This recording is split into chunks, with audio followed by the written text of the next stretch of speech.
Athens Classic Inc. was started and still is a nonprofit organization. Our mission statement is to support public health, public education, and public safety.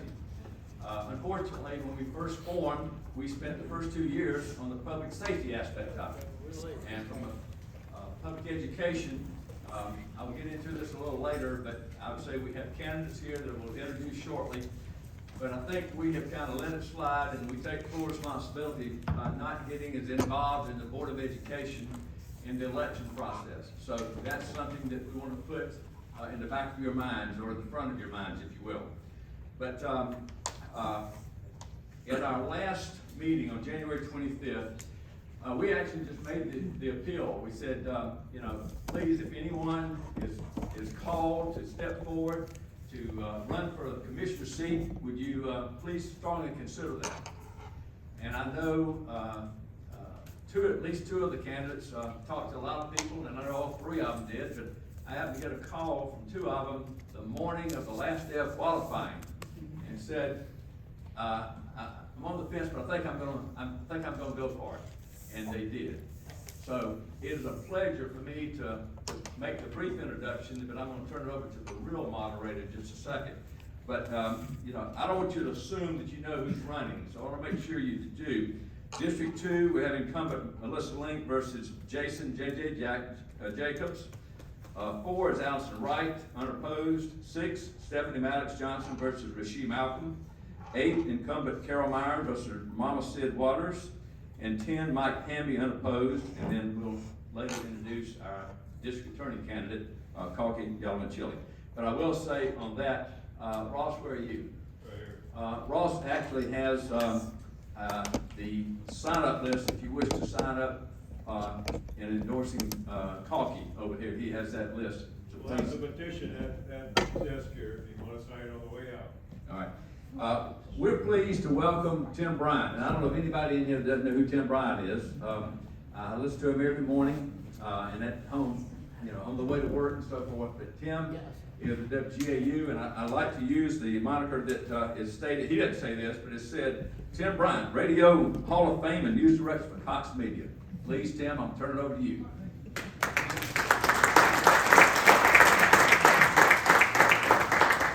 You want me here, somewhere in here, correct? There you go. All right. And you know the candidates. And we will call them up. Is there any particular batting order? I just grab whoever's first. It's up to me. Well, let me say, it is such a privilege to be in the company of such a distinguished group of radical extremists. I have heard and read you all described that way. That seems to be a nebulous term these days. It kind of means whatever somebody wants to be. A vast experience in radio. Started in 1988 in Bainbridge, Georgia. I've been in Athens, hard to imagine, since 1998, so more than a quarter of a century in Athens. I have a lot of experience. What I don't have is Dick Haynes' voice. I don't have those pipes. I wish I did. All right, the format, as I understand it, and this being the important event that it was, Steve Middlebrooks and I finally hooked up about 2 o'clock this afternoon to talk about what we were going to do tonight. I'm just going to speak to each of the 4 candidates we have on it in no particular order. I'm going to go ahead and tell Mr. Jacobs to join us first. We're going to talk for some length of time, 6, 7, 8 minutes, about what you would get in an average segment on my radio show. I'm going to ask questions. And then when I'm done with the 4 candidates, we're going to bring them all on this table together and allow you a period of time to pose questions. Everybody okay? Yep. All right, then let's go. Come on, have a seat. You and I will share the microphone. Just sit next to me. Yes, sir. Jason Jacobs, we had you on the radio program the other day. Running in District 2, Melissa Link is the incumbent.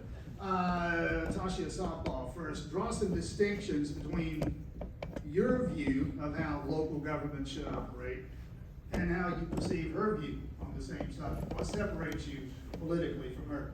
Well, from my viewpoint, and I'm not a very political person, never really have been, but I fancy myself to be more practical, more rational, and in my opinion, a lot of the things I've heard her say have more to do with things outside of our purview as Athens County Commissions. And I'd like to see a larger focus on what we can do here inside of Athens to help Athens be better.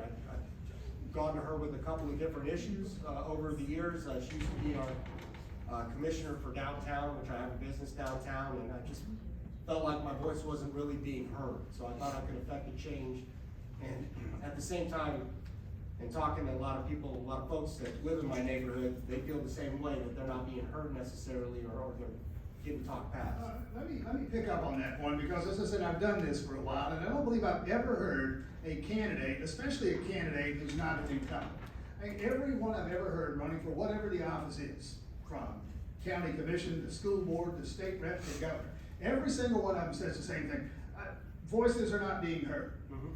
I've always wondered if that really means they didn't agree with what I had to say. I heard what you said, I just didn't agree with it. You understand the distinction? Yeah, and I think that's a good point. Yeah, I'm sure she did hear what I had to say, but the response was, well, we can't do that, or we can't do this, instead of, how can we work together to accomplish these goals that the constituents and our neighbors are talking about in town? How can we work together? What are the things and the tools in our toolbox that we can use to affect this change? And I've always felt like maybe some of her own personal agenda kind of took the forefront versus what the people in our neighborhood were talking about. Okay, well, all right, go ahead and give us an example then. You approached Melissa Link about issue X, and you said your piece, she said hers. What might that issue have been? One of the big ones for me, I got into this mostly with dealing with the homelessness downtown, and some of the effective solutions to dealing with that problem, in particular, making downtown a more welcoming place for patrons and people that work. We employ a lot of young ladies, and they don't feel comfortable downtown, so I talked about some panhandling. Well, we can't do that, free speech, and then I looked into it. I saw that McDonough had passed a panhandling ordinance in their town and had worked out a way to figure that. And I think there's some ways that we can look at doing that, and then also getting help, proper help, in treating the underlying causes of homelessness, not necessarily the symptoms. Some more substance abuse and mental health services. I broke down the tent encampment that they tried to go with in Barber Street, and it broke down to be kind of, in my opinion, a big waste. About 52 tents, 2.2 million, it ended up being around $2,100 per tent per month.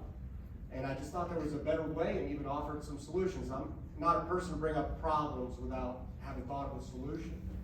And, offered the solution, different solutions for that issue, and to me it just fell on deaf ears. And I was told, oh, this is having great success, and I wrote down what was measured in success, and I think the successes were about $150,000 per success with that money. So, People have heard me say this. I mean, we got all that federal money. It was COVID money that rained down on Athens, and what we got were nicer tents that the homeless people initially had to begin with. You mentioned your status as a downtown business owner. I know you and I talked about this on the program the other day. There are those in the Athens business community, downtown or otherwise, who will speak of impediments, barriers to business success that are sometimes thrown up by the local government. What, if anything, has been your experience with that? We've been fortunate so far. All of our build out was done years ago. I haven't really run into much of that. We were outside of what was designated historic. I have talked to Taco Mama was one such business owner I spoke to about someone who's caused some problems around his area, and he expressed some discontent with how hard it was to get open, and then not feeling like he was getting the support from the city and making it a more welcoming place for his patrons. That was one such thing. But for the most part, we've been blessed in that it's been pretty seamless for us working with the city. Go ahead and plug the business, maybe not everybody knows. Cheeky Peach, right next to Last Resort. So. And it's clothing and such? Yeah, women's clothing and apparel, yeah. All right. Talk for another couple of moments here, Jason Jacobs. Talk about the campaign, your first time running for political office, running against an incumbent who, if nothing else, knows how to get elected. How do you unseat an incumbent in a town? And I can tell you, if you haven't figured this out already, the local media, much of it, will attempt to and succeed in identifying the candidate who's farthest left. And that's the candidate, even in a nonpartisan election, who's gonna get 65% of the vote. You're not the candidate who's farthest left. How are you gonna overcome that? Well, it is gonna be a challenge, but I think the biggest thing is starting a conversation. I'm trying to be an open book. I mean, I gave my phone number out, on that, segment, the radio segment. I'm open to talk to anybody, because I know the things that I see in town, but I know that a lot of people see other things. I have a family of 3 kids. There's people in my district that have no kids and have a different idea of what needs to be addressed, and I'm ready to listen and represent them to the commission, work with other commissioners on problems that they may be having in their districts as well. And coming up with some viable solutions, bouncing ideas off of one another. I think that's something that's really lost in Athens, that I love so much about Athens, the diversity of thought and diversity of ideas. I have my solutions to certain things, but it's not the end all be all. I like to see people poke some holes in what I may see or may think would work, and point out the pitfalls so those can be addressed, and we can accentuate the good and mitigate the bad. And I think that there's a lot of divisive rhetoric, and when we disagree, we're labeled a certain way or told we're an extremist, like you mentioned, which I was having a great conversation with somebody in the bank the other day, and she said, people would be mad seeing us talk together. I said, well, why? She said, well, because you've been labeled a MAGA extremist. I said, well, I'm no such thing. It really stinks. We were having a great conversation, and now I got a pit in my stomach thinking, I'm gonna go talk to somebody and wanna know their opinion, and they're gonna be looking at me like I'm somebody I'm not. And I think that that open dialogue needs to come back if we wanna really get to some good solutions, good practical solutions to the things that we all see that are going on that sometimes are kind of discounted. Like I hear, oh, crime statistics are down, but frankly, I don't feel safer. So I don't know how that reconciles, and those are some of the things I want to be able to openly talk about without being attacked or called insensitive or uncompassionate. And I think that's been a big roadblock between myself and my neighbors. Now, the other side of that, my wife and I have been on opposite sides of so many different topics, news topics, current event topics, and we always have good discussions, respectful discussions with one another. We live in a very down the middle type of household. When we met, we were much further apart than we are now. 16 years ago, we were both 22. Our minds have changed quite a bit, both of our minds. So that's what I'm looking to bring is just a little bit more practical approach and rational approach and honest approach to some of the problems that we're all facing. Best of luck to you. Thank you. Stick around, we'll get you back up here with the others in a moment.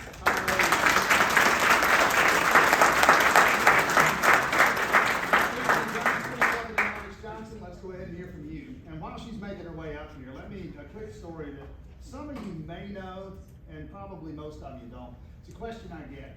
Why are 6 Athens radio stations in Oconee County? I mentioned that I came here, because if you know, we're out on 316, right? I came here in '98, and a couple of different facilities in Athens, one on Village and another on Bryant Shoals, and the idea was to consolidate the stations into one facility, and the idea was to put it in Athens. And there's always, as you know, any kind of business, you deal with the county government, and sometimes that can be a difficult process. In our case, it was. I'll make a really long story short, and there are people who can tell it better because they were here when it was happening. I got here after most of it was done. But the punchline of the whole story, and again, with the radio station, 6 radio stations, a whole lot of technical stuff. Every one of those radio stations will need at some point a tower, a radio tower. It was the idea of the mayor at that time, and we're talking 1998. So we're talking Wynn and Rooney.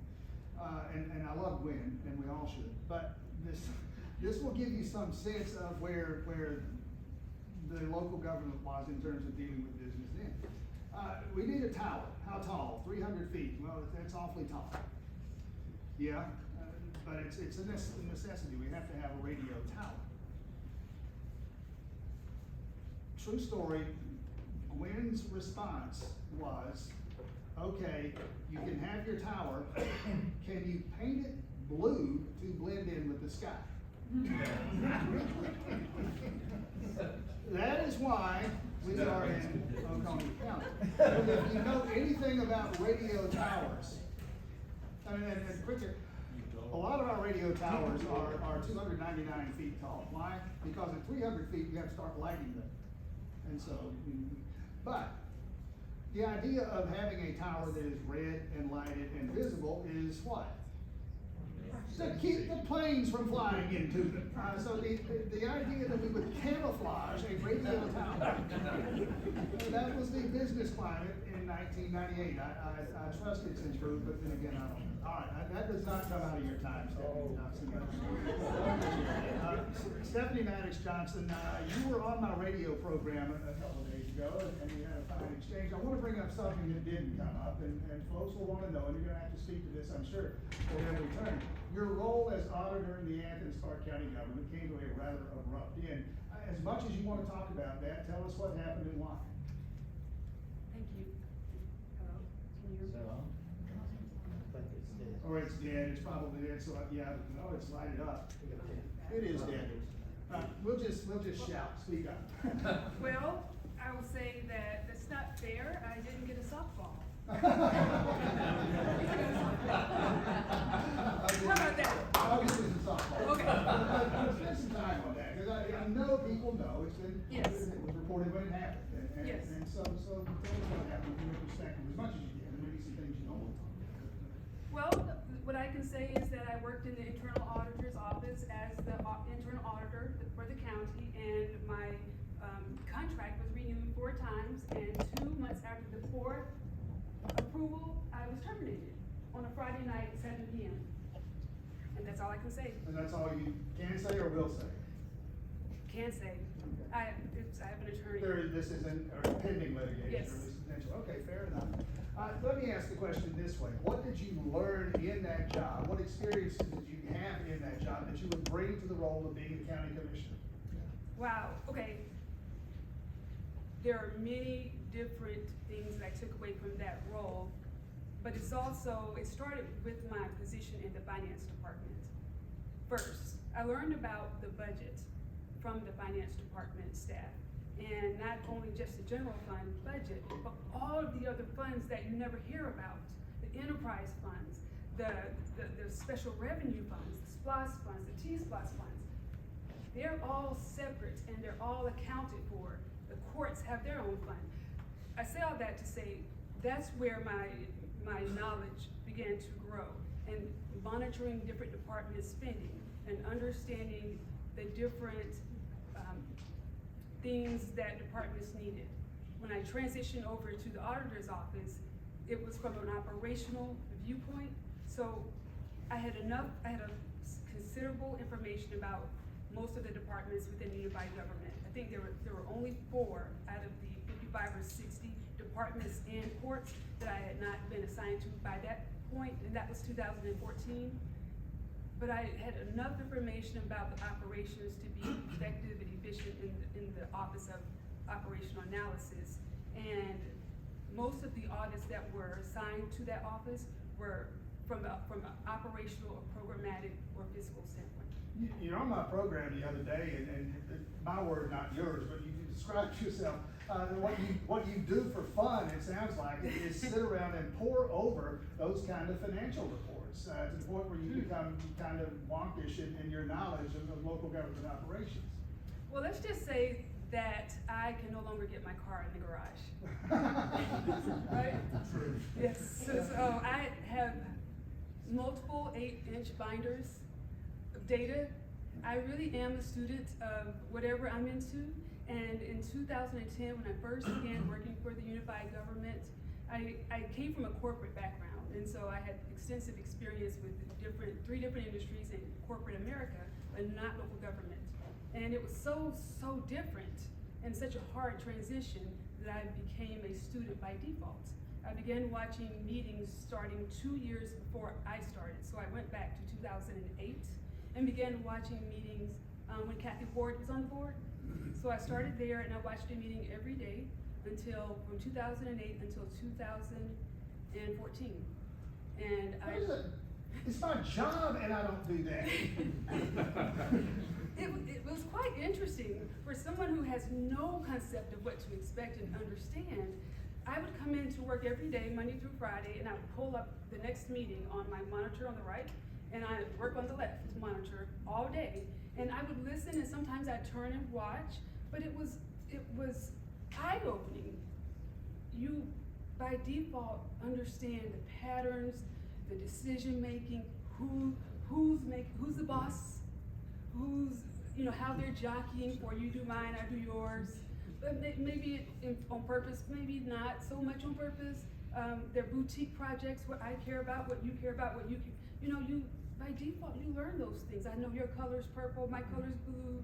I'm usually late, I'm usually on Facebook, I'm usually, raising my hand with questions for the manager or for the mayor, and then I never say a word. I can tell you, I can go through each one for all of the. And now you want to be a part of that. You want to be part of that. Why? Why on earth? That's a great fit. It's a great question. Yeah. Him. Yeah. That's my husband. He works for the county too, but we grew up in Athens, and we are products of the Park County School District, and we have seen a lot change, and we've seen a lot, specifically District 6, not changed. District 6 still looks like it did when I used to live across the street before the McDonald's at the Melwood, right across from Duncan's Jewelry. Before that McDonald's was built, my mother used to rent a home down that road. So it's 148 Melwood Drive, and I lived there, and Reverend Mosley was my bus driver. And that's how far and how connected things are. And when I say they're absent from a few dealerships, car dealerships, and I think Target relocated to their location. Not much has changed Well, it's from about there. to with that mall redevelopment. And I can't wait. I think we definitely need it, but it's not the only thing. We have shopping plazas that are empty, that have empty commercial space, and it's throughout, and it's been like that for years. I think we're back in business now. And with that, I'm gonna ask you to leave. Seriously, a parting statement. I'm gonna get you back up here to answer questions. What do you want people to know about your campaign? Well, I am not running to be popular. As you suggested, why would I? Well, I feel compelled to run because I understand how the unified government works. I understand the fiscal aspect as well as the operational aspect. And I know that I am the most qualified candidate day one. I know that the experience that I've gained. There it goes again. How was I doing projecting? Was it okay? They say I don't project well. But I am invested in this community because I grew up here. I'm one of the few people who can say from decade to decade to decade, maybe in 5-year increments, if not just decade, what has changed and what hasn't changed. But most importantly, I live in District 6, I talk to my neighbors, and I talk to businesses, and I have been talking to a lot of businesses since announcing in November. People aren't heard, people want to be engaged, they're not given the opportunity, people want to see industry, people want the park, people want green space, people want a phone call returned, people want to hear from their commissioners before critical votes are made that affect them. And people are begging for transparency. That's why. Good luck to you. Thank you.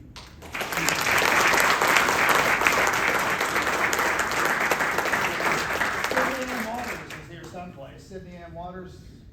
She's here. She's right here. Well, she needs to be here, is what I'm saying. And by the way, she mentioned to me, and y'all will probably hear this, it's important that for the purpose of this campaign that she be Sidney Ann Waters and not so much Mama Sid. Everybody knows Mama Just Sid. Sidney Waters. Sidney Waters. Everybody knows Mama Sid, but you can't put Mama Sid on a ballot, unfortunately. And so. The election committee yesterday said I could not. You actually made a point of trying to get Mama Sid on the ballot? I did. We had a meeting yesterday, and I was there to speak from the aspect of why I am Mama Sid.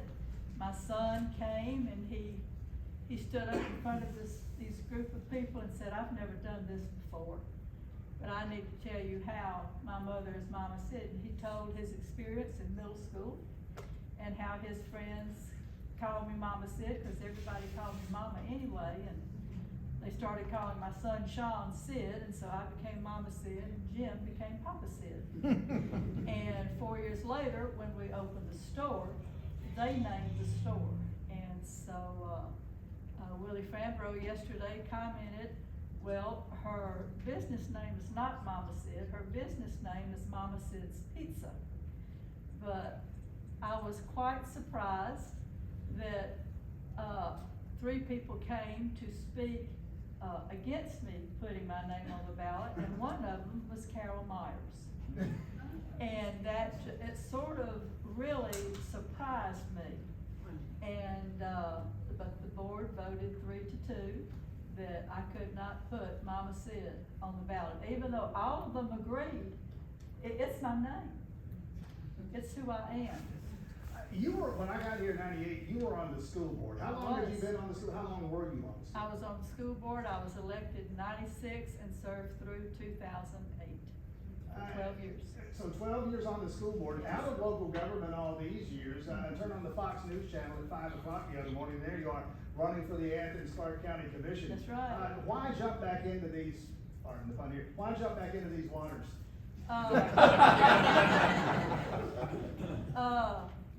I have always been an onlooker. I have not been involved with city government. I have been an onlooker, and it was becoming very evident to me through discovering the revolution of 2019 and the 3 years that Kelly Gertz worked with the United States Department for us to become a refugee resettlement site, that the commission didn't really know what was going on either. And from my experience of being on the school board, on January the 6th of the year 2000, and we came to an agenda meeting, and the board went into executive session, and when we came out, 5 board members fired the superintendent, and 3 members had no idea. Myself, Vernon Payne, and David Nunley. And I knew then, okay, these 5 members had been cohorting somehow or another over Christmas break.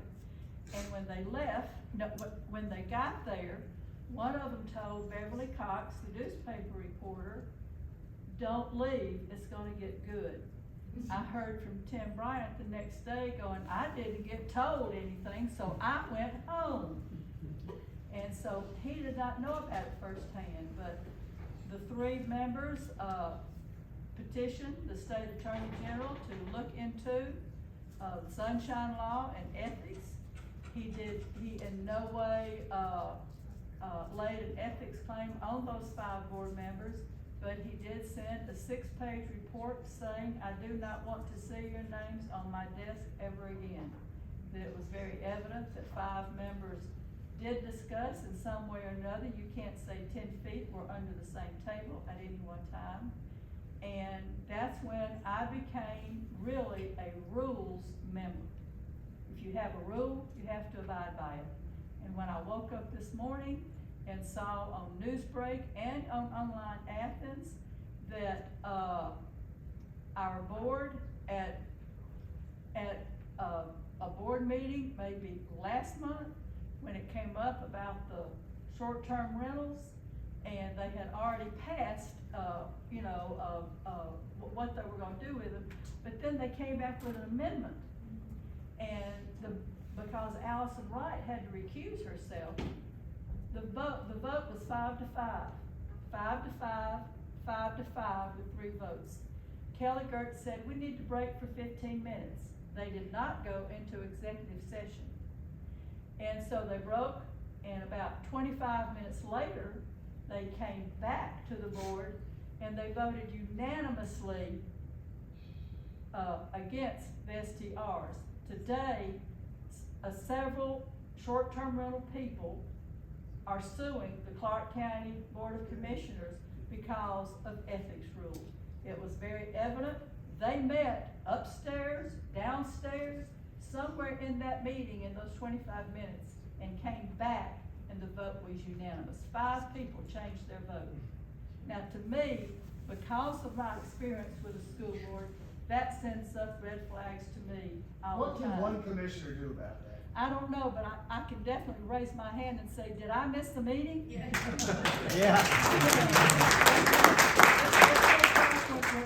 When Lake and Riley. My first question is, who paid their rent? Who paid their rent for this apartment? That's why I wanna know, because these are the people, bringing these people into Athens. I was told today that about 70% of our homeless are Athens people. The other 30% are brought in, and they said, that Advantage Behavioral are the ones bringing them in. And I said, well, look at all the federal money they're getting, and they said, I guess you know the answer then. Let me ask you, this is a hard question, it just occurs to me, and it's, I don't know how you'll react, I hope you'll answer. If Lake and Riley had not been murdered, if that had not happened, would you be in this race? I had people who I highly respect to call me, several people, asking me to run. Before? No, this was actually the evening of March the 5th. And, I said, okay. I mean, you know, I'm game. I feel like that I'm tough enough and ornery enough that I can answer anything. I can stipulate to that. No area of disagreement there. Well, let you go on this one. What do you plan to do? I mean, this is not some primary, this is it. I mean, I know, we're down I May know. 21st, so not a lot of time here. What's the game plan? Well, my game plan is to get enough signs out, enough flyers out, so that people know that Mama Sid is Sidney Waters. Because Carol Myers came to the Board of Election meeting yesterday to say I could not use my name, I assume that she's very scared of people knowing that Mama Sid is Sidney Waters.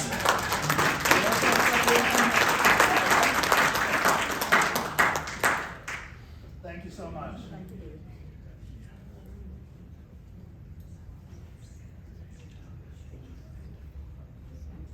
Kalki Yalamanchili, I think everybody knows him, I know he hopes everybody here does.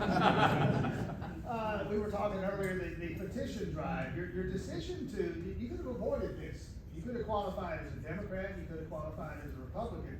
You chose neither route. Now, I know what you're gonna tell me, all right? This is supposed to be a nonpartisan job and politics shouldn't matter. The practicalities, though, are that this community is what it is. It's going to vote traditionally 65% for the Democrat candidate, and that's not gonna be you. So how do you plan to, first of all, finish this petition drive, so that you're on your way to getting what you're gonna need there? More importantly, accomplishing what you need to between now and November. Well, I mean, being honest about doing the work.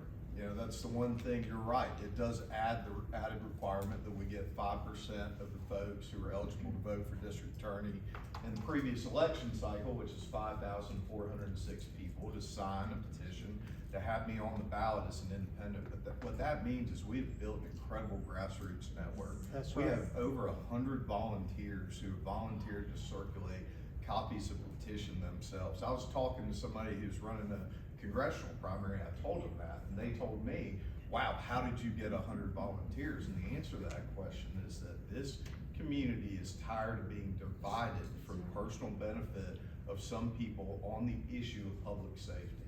And there's a broad consensus of people that cross political aisles that want a district attorney's office that is equipped to accomplish its core duties and deliver justice for all in this community. So for me, you know, our plan is to get out there and do the work. You know, Monday I was at the candidate forum that you moderated. Yesterday we had an event. Today I'm here, and tomorrow I'll be at the Clark County Democrats meeting. So we're going out, we're meeting people where they are. And I have the same message regardless of what. What kind of response, and you'll meet with those Democrats, and then you can tell me about how that went. I'd be very interested in knowing. But you meet a lot of them, obviously you interact with a lot of them. A lot of the folks who voted for Deborah Gonzalez because they liked what she was selling as a candidate, this notion of frankly being a woke BA that appeals to a lot of folks. What do they say now when you talk with them? Well, I think there's a lot of recognition. I mean, obviously, no person who runs for political office for any position ever wins 100% of the vote that's out there. But there's Women just did, but that's right, slightly different system, thankfully. So, you know, when I'm going out and I'm talking to people, they're seeing the failures of the office, but they also, when they sit down and they talk to me one-on-one, and my card has my cell phone number on it, I'll sit down with any person, regardless of what their political leanings are, to have an honest conversation about what my vision is for the office. And my vision for the office is that when a victim comes in who's been the victim of a serious crime, we need to have trained prosecutors who are committed to doing the right thing the right way, regardless of whether anyone is watching, and who are capable of delivering justice for that victim. And we also need those same prosecutors with the experience to understand when we're looking at nonviolent crimes that are caused by someone with an underlying substance abuse or mental health issue, having the skill set to be able to connect those people with the resources that we have in our community so they can get back to living a healthy and productive life. They can go back to their families. And what we have right now is not just a failure to deliver justice for victims. We have a failure to use the accountability courts and other treatment resources that we have in our community to help those people that should have an opportunity. What's the DA's role in that? So the district attorney is actively involved in the accountability court process. When the previous DA was in office and I was working at the office, we had the prosecutor who was specifically assigned to the accountability courts as well as the pretrial diversion program. And that prosecutor's job is to take case files that have been handed off to them by other DAs in the office and determine whether or not that person would be a good candidate for drug court, would be a good candidate for the treatment and accountability court that treats mental health issues, will be a good candidate for the veterans court. And we're failing those people. Our drug court, only about half those positions are being filled right now. Our veterans court, only about half those positions are being filled right now. When you talk to people around those programs who have committed their professional lives to helping folks who are having issues but want to get better, they'll tell you the impediment to that right now is our current district attorney's office, because we have a non-functioning DA's office that's not able to review case files and get people connected with those programs. Let me tell you one thing, and then we'll move on. I know I can talk about this stuff for hours. I know we don't have time for that, but I was at the Felony Drug Courts Memorial in December. They get together right across the street in the Veterans Plaza outside the courthouse. They talk about people that they've lost in the last year to substance abuse and mental health issues. And they're talking about an individual who had been arrested for a felony offense. The drug court had reviewed his case and said he's clinically eligible, meaning he needs our level of services. He wanted to go into the program. And the only holdup was they couldn't get a yes or no answer from the district attorney's office. And while that man was waiting, he succumbed to his health issues, he had a relapse, and he passed away. And so these are the types of failures that we're talking about, on top of the failures that make the news. And for me, that's the question that we have right now, is our bar for whether or not there's going to be a justice in the case, whether or not it gets enough public attention that the district attorney feels that there's some political liability there, so she's going to bring in an outside prosecutor or pay attention to that case. That's not what justice for all means, and that's right now what we're suffering from in this community. The question I was gonna ask, and we'll let this be the last one, and then we can get everybody back up here. Much of what you just described, I didn't get an answer from the DA. They're not dealing with this accountability court, diversion court thing. That sounds like a byproduct of the staffing issues we've heard so much about. So by way of just data points, how many people, as you understand it, how many folks they have down there now, how many should they have? So currently, there are supposed to be 17 assistant district attorneys plus the elected DA. It used to be 18, but the current district attorney turned one of those positions into a public relations person. So we'll go with 17, okay? There are 3 licensed attorneys out of 17 positions currently at district attorney's office, which is a staffing level that makes that office incapable of functioning. Well, and add to that, a district attorney who is herself not, to this point, demonstrating any capacity for herself prosecuting crimes, to the point where you bring in outside the prosecuting counsel and different folks coming in from the outside to prosecute these cases. I make this point often, and she and I have prosecuted successfully the same number of cases. That's right. I never went to law zero. So, do with that what you will. How do you fix that?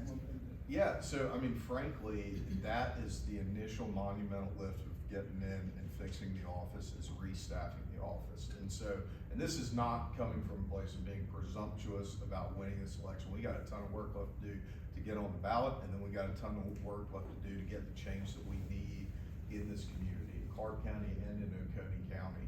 But I've already started reaching out to people who previously worked in the district attorney's office, live in this circuit, prosecute in other circuits now, people who are prosecutors in other circuits and are interested in living in Athens or working in Athens. And frankly, people that she's reached out to about working for her who said no to her, I've taken them out to lunch, taken them out to coffee, breakfast, and I've told them, you know, I'm not asking you for a commitment right now, but what I want you to do is I want you to start thinking about this. I want you to talk to your family about it. I want you to consider it because I'm interested in having you come work in my office once I win this election. And we can build a core group of 6 to 8 people to come in within the first few months. You have to stabilize the office. You have to be able to put good experienced prosecutors on the most serious cases that are coming up on the trial calendar. And once we do that, we've seen the population growth in this county, especially since 2020 and the pandemic. People want to come here, they want to live here, they want to work here. We have a top 20 law school 2 blocks from the Clark County Courthouse where none of their interns work at the district attorney's office anymore. And you have this situation where this community is a great place to live and work. And the failure is about leadership. It is not about pay. People have left without jobs lined up. People have left for less money. People have left for lateral salaries that they have to go and travel to get to the office to do.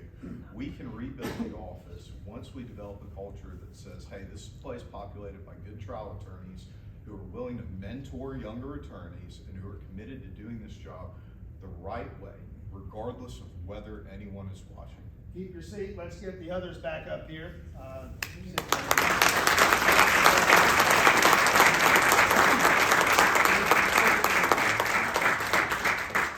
I'll just slide in wherever. And I guess what we'll do is throw this open to you folks. Any questions that you may have? It's 6:15. Give me some guidance on how much longer we want to go. As long as you're asking questions and Steve says it's okay, we'll stick with it here. Direct the question, and we'll start with you in the back of the water bottle there. Sure. And direct the question to whoever you want to direct it to. And then Sure, Ryan Brinson. Question about those 17 positions. I know there's some friction and some reasons why some of those positions are filled. Is there enough funding there currently to fill enough of those positions to get us back on our feet? So in other words, is funding an issue or not? So no, funding is not an issue, is the short answer. These are 17 positions that were fully funded at the county pay scale for those positions, and some of them are actually state-funded positions. So what some people don't understand is the funding for district attorney's office is split between the state of Georgia and then the county. And so there's a certain number of positions that fall on a state pay scale, and typically those positions pay more once you get up to a certain experience level. And then there's a certain number of positions that are funded on the county's pay scale. But there's no issue where those positions, can't be filled because there's not funding to fill them. It's simply a question of finding people who are willing to work in the office. someone else, yes sir, you here. Mama said, do you have any recourse to have your name as Mama said on the ballot? They decided yesterday 3-2, no. But I understand, do you have any recourse to that? I don't think so. Because the ballots will be printed fairly soon. Yes, sir. Jason, I was at a meeting last week and met you for the first time, and I was impressed with your educational background being in mathematics. How do you think that will help you to fully understand and equate and govern and make decisions better? Well, the math degree I got from Georgia, it's not like the one you get from Tech where it's more concrete math, it was more theoretical. So you're breaking down a lot of proofs and working through problems forward and backwards. So I feel like it taught me how to think about something and break it down in a very rational, logical way with steps and filling in the blanks of possible pitfalls. I think that's something that's missing. It's this is a great idea, let's just do it. And it's like, well, what kind of downside is there? And again, looking at that, seeing the negative aspects of that, and then trying to mitigate those while accentuating the actual, positive things that the plan in place is supposed to achieve. I think that would be kind of my way of solving any problem. I do it in business. all the time. That's what we've been doing for the last 13 years. You look at a problem and you attack it a certain way and come to a pretty well-defined solution that you can see. It's not just, one of the questions I asked at the homeless, when they were talking about the strategic plan to reduce and prevent homelessness, is what does it look like after this $5 million is spent? And there really wasn't an answer. And to me, that seems like a lot of money to not have a clear, defined, expectation or result. I'll be honest with you, I didn't hear anything after the part about different kinds of math. Oh, I'm sorry. Completely checked out after that. John Padgett. Jason, if it'll help you with your life at home, I'll be glad to loan you one of my MAGA hats. And Mama said, it's wonderful to have a 50-year-old running for county commission. Thank you. I appreciate that. Stephanie, I'm talking to Trump tomorrow. I'm gonna mention your name as a possible vice president. And Kalki, I'm almost 80. I got more political miles behind me than probably anybody in the room. I haven't sat at a table collecting signatures for anybody for 10 or 12 years, but I've done it for you 3 or 4 times. Sure have. God bless you. Clean this dadgum mess up. Yeah. I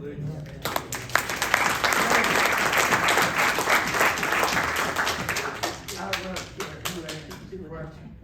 It's my understanding that the University of Georgia and the city of Athens have a terrible relationship. The two top dogs won't even talk to each other. And that is such an economic dynamic force that we need to be working together. What could we do to improve that relationship? Let's let certainly the 3 county commission candidates field that one. Stephanie Johnson, Town and Game. Very, very good question. I wish I knew the answer myself, but I witnessed exactly what you're speaking about. I saw it for myself where someone would come across the street, college, and walk to City Hall to speak to the county manager, and the appointment, the person would not be received. Through the discussions in the budget division, in the finance department, there were many different dynamics of the two needing the same funding. The transit department is a major one, because the citizens of Athens ride the buses on campus, and the students ride the buses in our community. So there's a joint relationship that's needed. But I've literally seen the county wait for years on a reimbursement check because they wouldn't talk to each other. So I can't explain why that is, what that's about, except for maybe ego. And that's just I don't know anything else. I was kind of in the same vein, Sidney, and I don't remember if you were on the school board at this time or not. It seems like maybe you were. I hadn't been here long. But there was a joint meeting between the school board and the Athens-Clarke County Commission, and I attended, and I noticed that commissioners and school board members were introducing themselves to one another. I said, this town ain't that big. How do you folks not know each other? But they didn't, and it sounds as though you got the same issue with the University of Georgia. This is true. When my first job as a school board member at a January agenda meeting that I went into was to create a vote on March 18th for the first school sphelos. And because in November, the state approved, the vote approved for each jurisdiction to have a sphelos. And we jumped in it right away, and I had a good friend who was an assistant superintendent at another system to tell me, don't think about the money. You won't ever be able to comprehend the money. Just look at what the purpose is. And I said, okay, this purpose is to bring in $87 million to build a new Cedar Shoals, renovate Clarke Central. And and it passed, and when we went in to renovate Clarke Central, we had to tear up all the terracotta pipes around Clarke Central because of the stormwater. And so we petitioned the commission to help us with the cost, because all this rainwater was coming off the streets. It was not coming off of Clarke Central land. And they said, yes, we'll go in half. And when we walked out of that meeting, I looked at John Burke, who was the assistant superintendent at that time, they agreed, and I said, you know, I believe we should have had that agreement written in blood. And sure enough, we sure should have, because the county did not come back to pay their portion of the several $1 million that it took out of the funding to replace those pipes. So yes, now, and at the Rotary Club, either Monday or yesterday, it was said, I guess Kelly Gertz was at the meeting, that he's given millions to the Board of Education. And I'm sitting back going, is this something the commission knows? Is that something they need to vote on? Or is he just giving money, millions, to the Board of Education? And why is he doing that? And so I have questions. Okay, does the commission really know? There's just a lack of honesty to the people for them spending our money. Jason Jacobs, that relationship is initially supposed to be a question about the difference or the divisions between local government and the University of Georgia. What observations might you have there? I can't speak to his wife, but I've heard the same thing, and it just doesn't make sense. There's so many resources. It should be a more symbiotic relationship. Not gonna agree on everything all at once, but you gotta sit down. You're not speaking to one another. There's no way to solve a problem. So any sort of differences should really be fleshed out in a good, clear, and concise way, in my opinion. In the back. Yeah, hey, John Morris, I work at Advantage. I'm really glad to hear and listen from y'all. Mama said, I know you mentioned our agency. Yes. I'd love to invite you to come look behind the curtain, and really anyone, if you wanna see what we got going on, Yes. what our programs look like, who we're serving, all those things with the federal grants that we get. I'm gonna leave my card with Miss Joan at the table, so I'd love to connect and get coffee and talk about it. But my question was actually for Jason. I really appreciate your perspective. You're a guy we've gotten to know the last year or so in a lot of these homelessness conversations. Clearly are a very rational thinker, math-minded, data-minded. I feel like we had some really great conversations. I know you said you like having someone who pushes your ideas to make you think differently. I'm the same way, and I think that you pushed me in those ways too, which I really have appreciated.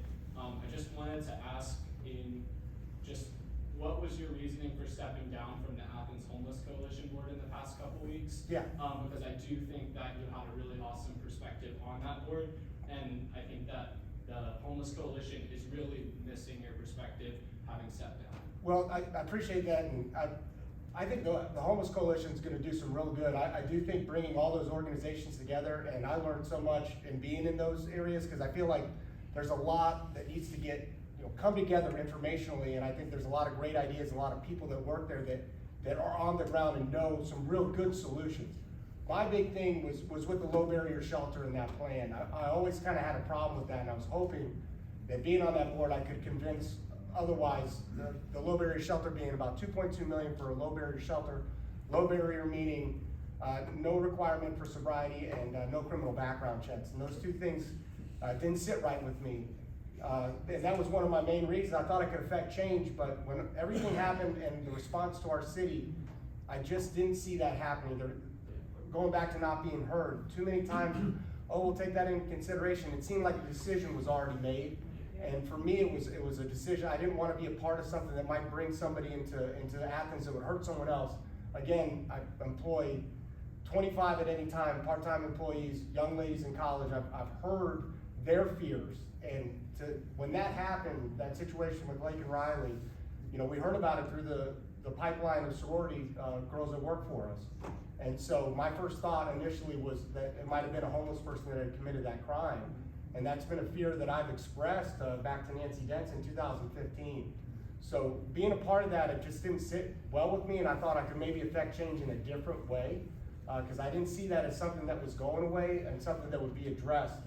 And again, not only to our community, but to those going to that shelter that were trying to stay sober and trying to stay clean. I didn't think it was safe for them to not know who was around them, or to have people coming in that may be under the influence and trigger them to maybe relapse as well, if that makes sense. And that was a really tough decision for me. And I'll just say that, the Homeless Coalition Board did get to review those RFPs, and they were on the committee that reviewed those RFPs, so I wish you could have gotten a chance to you had a chance to be at the table. I hope I have a chance to affect it on this side of things, because I think that could be the big effect, is the person that gets that RFP and gets to vote on it, because I would support those changes. Young lady in the back. So this one is for Mr., is it Kalki or Cap? It's Kalki. Kalki, Yeah. okay. So, and I had to write this down, I have two, but I'm just gonna ask the one. So without filling the empty positions, the current DA went before the mayor and commission and asked for funding to support a position to, just address the gangs in Clark County. As you may know, we do have an increase in gangs and gun violence in our community. How would you, as a DA, help our community address the problem without using the word prosecute? Oh, wow. Well, I think one thing Steve mentioned in his initial statements was, we've been focused on public safety. What about our focus on public education? To me, those things are not separated. An effective education system is part of giving young people hope and relationships that will keep them out of peer groups, that will lead them into making decisions to join gangs and unfortunately commit horrific acts like this community suffered from in the last few weeks with the killing of the murder of Kyron Zarko.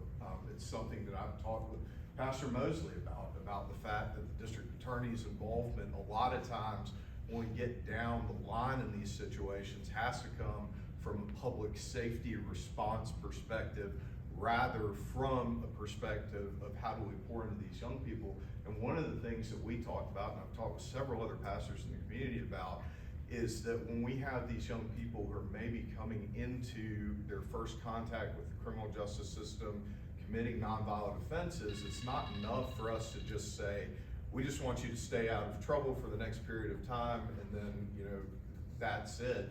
We need to partner, especially with people in the African American faith community, but also with community partners and stakeholders throughout the community to give those kids relationships and social capital that is inside their own community, so that when they don't have the resources available to them or the supervision of the court system, then they have a place to go when those same peer groups reach out and they're not going to fall back into them to say, no, I have this relationship for this program that I went through, I'm gonna go to those people. And right now what I'm seeing is what I've called in just conversations with people, press release partnerships. We have this partnership, we have this program, but they're not fully developed relationships.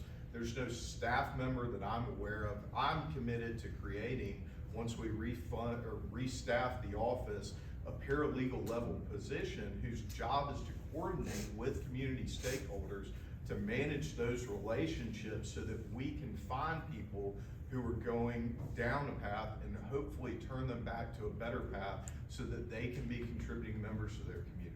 And after you do all that, then you prosecute, right? I'm not allowed to say. Next question, I can use that word. Yes, ma'am. Yes, ma'am. So, born and raised in Athens, also, if I were to wrap up what the people I talk to in Athens' opinions say, seems to be no interest in representing the majority of the people. I'll give you 3 examples. Bikes over cars. We pay the ad valorem taxes, we buy gas, that's tax, we buy cars, that's tax. UGA traffic alone on Prince Avenue is insane. This is nuts. And I'm old enough, and Mom Sid's probably old enough to remember, those ramp sidewalks were for bikes in the 70s. They were not for wheelchairs or pedestrians. So in my mind, we've already paid for that once, and now we're being asked to pay for it again. But they don't care. They've got their agenda, and none of them have been to Europe, but they point to, and I have, and they point to Europe, and I explain to them the difference, which I won't take here. The second is homelessness over citizens who are the tax-paying majority. This is a tone-deaf thing. I'm not saying that they aren't homeless. We've always had homeless, but they were not front and center to the endangerment of the law-abiding people.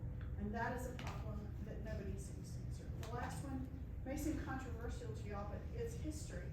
The War Between the States Monument was actually a gravestone to the men of Athens who defended this town to defend blacks who were left here, children, the elderly, and it was removed. Now, my daughter happens to be a War Between the States historian. She talked to Kelly Gertz.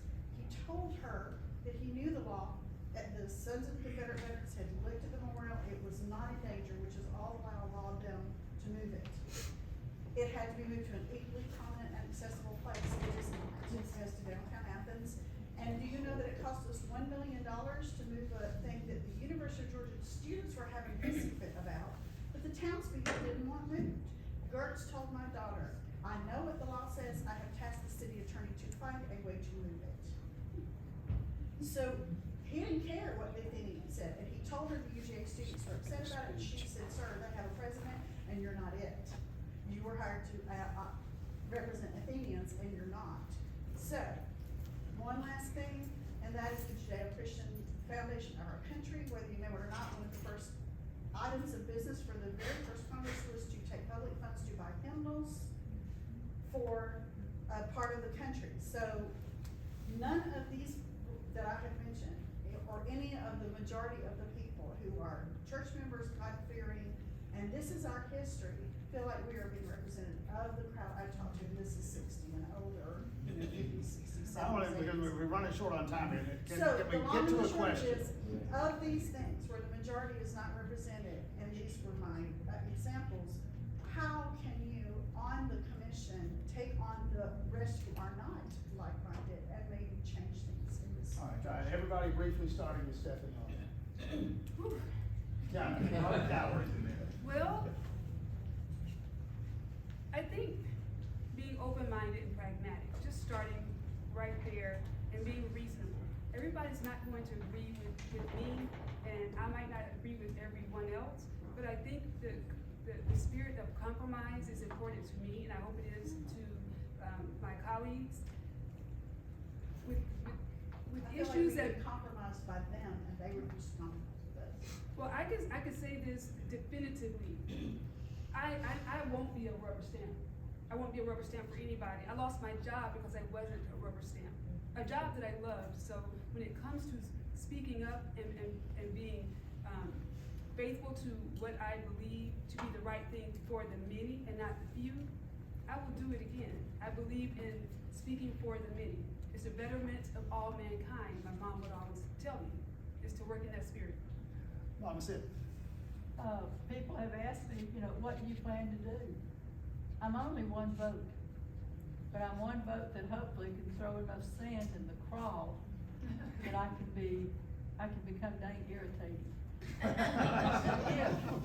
If we can get the three of us elected, I believe we have 4 members on the board who are moderate to, that they will listen.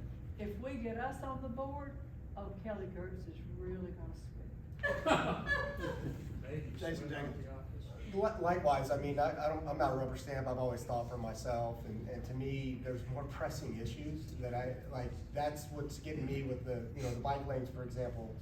Okay, how about drainage in the inner East Athens? They're having trouble with some basic infrastructure issues that I feel like we should look at first. At the time they moved that monument, I remember just being like, there's a lot of things. There was a pandemic, I believe, and we were struggling as a business, and I was worried about staying afloat. I didn't know it cost that much money. And similar with the bathroom they put in, just the wasted funds just to kind of go along with it. Something I was door knocking, and one of my neighbors was like, it just seems like there's always an agenda. And I think that word kind of stuck out. I don't have an agenda other than representing my district to the best of my ability, and ultimately working, inside of Athens, with Athens problems, with the, good local solutions too. I'm kind of tired of outsourcing a lot of, our research and solutions to people that aren't here. Last question, cowboy hat there, and after this, by the way, we're gonna wrap this up, and I think Steve will have a few items of business, but beyond that, I would say this, I would imagine that every one of these folks be happy to talk with anybody who didn't get to pose a question, so grab them before they get out of here. Yes, sir. Okay, my question is for all the commissioners, and it only requires a yes or no answer. If you are elected and win, you're now in there, will you put forth a vote to repeal, rescind, reverse, Mayor Gertz 2019 resolution and 2022 backroom deal to make Athens a refugee resettlement area? Yes or no? Yes or no? Jake? You mean what was the Sanctuary sanctuary city. city? I don't believe we should be a sanctuary city, absolutely not. So anything backdoor, I've kind of learned about some Mama Sid, I've never heard of that, but I think these. Will you push for a vote to repeal, rescind, reverse his 2019 resolution and 20? Yeah, I don't think that's good for Athens, no. I don't think that's good for Athens. So, Sidney yeah. Ann Waters? Yes. Yes, you would do something. Stephanie Johnson? Yes, I don't believe that the commissioners should be held accountable to one person's decision. Yeah. Thank you. Round of applause for these folks.